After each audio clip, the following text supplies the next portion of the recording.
Baik, kita masih bersama dengan channel YouTube-nya dari BPNB, DIY, dan juga dari channel YouTube-nya para penampil kali ini. Kita kembali lagi untuk bersama-sama dengan narasumber kita mengadakan talk show. Wah, mengadakan talk show. Kita akan ngobrol berbincang tentang kembali ya, keroncong ini. Monggo Mas Fakri. Menarik sekali, kita tadi menyaksikan tampilan dari teman-teman SKM Simponi Keroncong Muda, dan obrolan kita tadi sudah sampai ke bentuk atau gaya dan kategori-kategori perkembangan keroncong ya. Tadi kalau dari teman-teman Simponi Keroncong Muda SKM ini merepresentasikan atau mewakili apa Mas ya? Keroncong tempo dulu atau mungkin gimana Mas? Secara kronologis lagu dan juga bentuknya. Jadi seperti yang tadi disampaikan, ini masih keroncong klasik. Ya. Jadi dari keroncong tempo dulu menuju ke keroncong abadi, ini satu transisi. Oke. Satu perpindahan yang kelihatan adalah dari gaya bermainnya. Gaya bermain. Kita tadi sudah dibahas ya, di tempo dulu itu lebih lebih ke ritmiknya kan di perkusi ya. Tapi memasuki di dekade keroncong abadi ini kan sudah menggunakan instrumen cello. Oke. Kemudian dari sisi implementasi permainannya pun juga perkembangan itu bisa dilihat dari masing-masing gaya di kota itu mengalami dinamika. Mengalami perkembangan yang sangat menarik. Oke. Mas Eri Setiawan, tentang gaya tadi ya, ini tadi keroncong klasik adalah transisi dari tempo dulu ke abadi. Kemudian kalau misalnya membaca lagi perkembangannya, kemudian muncul keroncong abadi itu bagaimana bentuknya, kemudian sekarang ada keroncong modern, kemudian ada keroncong milenial, kemudian sempat juga kami membaca, kebetulan di grup saya juga keroncong Jawa. Nanti tadi kan dari kota-kota atau dari tempat-tempat berbeda. Akhirnya perkembangan di Jawa Tengah Selatan ini muncul yang baru lagi. Nah, ini bisa dibagi nggak wawasannya Mas Eri? Ini yang keroncong abadi bentuknya seperti ini, kemudian milenial itu seperti ini. Oke, jadi kalau mengacu pada keroncong tempo dulu ya, anggap saja itu masih ada pencampuran unsur-unsur dari luar Indonesia. Ya, salah satunya Portugis dan Hindia Belanda. Nah, itu parameter yang paling gamblang gitu. Ya, kalau keroncong abadi ini sudah sepenuhnya orang Indonesia yang otak-atik gadok terus sampai hari ini. Ya. Diwakili dengan bentuk atau komposisi atau aransemen seperti apa atau instrumen seperti yang apa? Yang paling jelas dari formasi instrumentasi yang kita kan mengenal 7 instrumen itu ya. Jadi 7 instrumen kenapa kemudian menjadi semacam baku gitu di dalam keroncong, itu kan prosesnya juga panjang, tidak langsung terbentuk seperti itu. Kosbini salah satunya itu juga mempelopori yang namanya bagaimana pemusik itu memiliki perhatian kepada artistik keroncongnya, dalam arti teknik permainannya, sehingga bentuk ini berkembang mewujud menjadi bentuk-bentuk atau metamorfosa yang lain. Salah satunya misalnya keroncong asli, ada langgam itu, kemudian ada stambul, ya, dan ada langgam Jawa keroncong. Nah, tapi ini ada tapinya. Stambul itu juga sebelum kemerdekaan sudah ada. Karena itu bagian dari sandiwara komedi Istanbul yang berkembang di Surabaya. Istanbul itu dari kata Istanbul, Turki. Ya, karena waktu itu memang kena pengaruh di sana gitu. Ya, jadi ada pertemuan-pertemuan antar budaya, seperti saya katakan tadi, ada asimilasi, ada inkulturasi, dan ada akulturasinya. Nah, waktu itu sebenarnya keroncong tidak berdiri sendiri sebagai pertunjukan seperti hari ini, tidak. Lalu? Tapi menjadi bagian dari sandiwara. Istanbul tadi. Istanbul itu komedi Istanbul. Dulu terkenal namanya ada kelompok Dardanella. Ya itu diasuh oleh Tan Cheng Bok salah satunya ya. Itu mereka keliling-keliling untuk berpentas. Tapi keroncong bukan performance seperti keroncong hari ini, tidak. Oke. Jadi misalnya Mas Paksi juga berteater ya. Iya. Dari adegan diselingi musik itu, Istanbul itu. Oke. Itu awal mula perkembangan Istanbul sebelum kemerdekaan. Ya. Nah kemudian Istanbul juga dibakukan salah satunya, ini banyak disebut oleh sejarawan, ya. Misalnya Kornhauser, Harmunah dan sebagainya, itu menyebut bahwa keroncong asli, langgam Jawa keroncong dan Istanbul itu menjadi bagian bentuk musik keroncong yang baku. Oke. Abadi sampai hari ini. Oke. Ya. Itu sampai ke abadi. Nah tentang teknik sendiri kan pasti membuat diversifikasi atau perbedaan masing-masing subgenre itu ya, dari teknik permainan atau susunan instrumentasinya bisa dijelaskan nggak? Oh, tekniknya ngono kae, susunan akordnya begitu atau cara mainnya seperti itu berarti masuk kategori ke langgam misalnya atau gimana, Mas Imung? Ya. Mas Imung. Saya akan menambahkan tadi yang disampaikan Mas Eri tadi, itu terlihat satu fenomena yang menarik ketika saya tadi menyampaikan bahwa di masing-masing kota itu sebenarnya ada dinamika pertumbuhan yang itu bisa ditandai dari sisi kreativitas garapannya, dari sisi permainan forespelnya. Nah, yang menarik ketika ada seorang seniman, ini saya waktu itu kalau tidak salah tahun 97 ya, ada semacam sarasehan di Surabaya, di Taman Budaya Surabaya itu.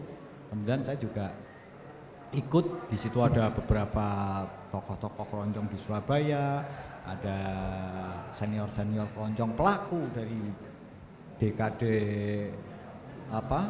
klasik hingga yang sekarang. Mereka mengikuti. Nah, ada satu fenomena yang menarik ketika tadi disampaikan Mas Erik tadi masalah Istanbul tadi ya. Ada seorang seniman yang namanya Markasan. Itu seorang seniman di Surabaya itu yang akhirnya dia membuat karya dari lagu-lagunya. Yang menarik dari seorang Markasan itu adalah lagu-lagunya itu kalau pada umumnya keroncong itu banyak memuja tentang kecintaan terhadap tanah air, nasionalisme terhadap ini. Yang menarik dari seorang Markansan adalah dia kritik-kritik sosial. Oke. Itu kalau kita di YouTube ada lagu yang berjudul Blauran Wayah Sore. Ya. Nah itu menceritakan potret sehari-hari di kampung Surabaya yang sebenarnya. Dan seorang Markansan di sini berhasil mengadopsi dan mengelaborasi gaya Stambulan dengan gaya langgam Jawa di sini. Oh, malah jadi langgam Stambul Jawa dan langgam Jawa.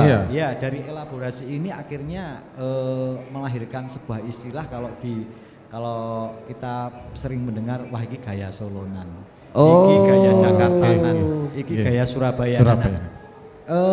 Apa yang dilakukan Markansan itu akhirnya oleh beberapa kawan di Surabaya menjadi cikal bakal juga gaya ini. Perpaduan antara gaya Stambulan dengan langgam Jawa. Akhirnya perkembangan di kota-kota sudah mulai muncul identitasnya ya. Betul. Bentuk dan gayanya sudah mulai muncul identitas. Nah, yang menarik ketika semakin kesini kemudian dari Istanbul, langgam. Nah, apakah gaya-gaya itu juga misalnya langgam yang berkembang di gaya Ngayogjan atau Solo atau Surabaya ada perbedaannya atau bagaimana, Tom? Kalau yang terjadi di sekitar, karena KS juga masih berkecimpung ikut main, berkecimpung Mas Eri juga, kita sama-sama pemain juga kadang banyak, bahkan kegiatannya itu juga banyak terjun langsung bermain. Istilah gaya itu kan gaya Jakartanan, gaya Solonan. Yang saya ini memang belum ada sumber secara valid, tetapi kalau dari empirik, pengalaman empirik itu karena cuk itu sebagai ikon keroncong tadi yang disampaikan dari awal tuh ya, keroncong yang tadi disampaikan Mas Eri tadi, ketika di Jakarta dengan di Solo berbeda. Kalau kita lihat gaya Jakartanan itu aksentuasi implementasi permainan cuk itu jatuh di ketukan ganjil 1 dan 3. Tapi justru kalau di Solo 2 dan 4 ketukan genap. Dulu. Oke. Ya. Kalau di Jakarta kan dulu ada di ketukan 1 dan 3 ketukan ganjil. Itu satu. Kedua tempo itu memang Jakarta memang rancak. Ya. Di Solo itu bersahaja, laras. Lebih halus gitu. Jadi, ya. tetapi di sini memang ada justru punya kelebihan masing-masing di sini. Saya pikir juga kawan-kawan di sini pun kita melihat sesi yang tadi dengan sesi yang lain itu pun juga kita akan yang ini menariknya di sini. Yang ini menariknya di sini. Oke. Nah, itu kembali lagi ke instrumen ya, bahwa cuk itu bisa dikatakan instrumen ikoniknya keroncong itu ya, cuk. Dari dulu kala. Boleh nggak kalau kita terus kemudian menegaskan bahwa waton asal ada cuknya dan dengan teknik yang dimainkan entah itu gaya Jakartanan, gaya Solo itu sudah keroncong. Bisa nggak kita menyatakan itu ya? Itu sudah disebut kok di bukunya Budiman BJ yang mengenal keroncong dari dekat gitu. Pokoknya kalau ada instrumen ukulele di situ, itu sudah bisa kita sebut keroncong. Meskipun dinamikanya, perkembangannya membawa ke teknik yang berbeda-beda ya dalam permainan ya. Oke. Nah, saya mau nyambung dikit Mas Simung ya. Sebetulnya istilah gaya itu kan klaim dari masing-masing tempat atau pelaku ya. Jadi tidak ada istilahnya standarisasi harus begini harus begitu sebetulnya. Itu sangat fleksibel. Nah, saya justru penasaran yang membentuk sampai ada gaya itu apa sih sebetulnya? Nah, salah satunya adalah kompetisi keroncong.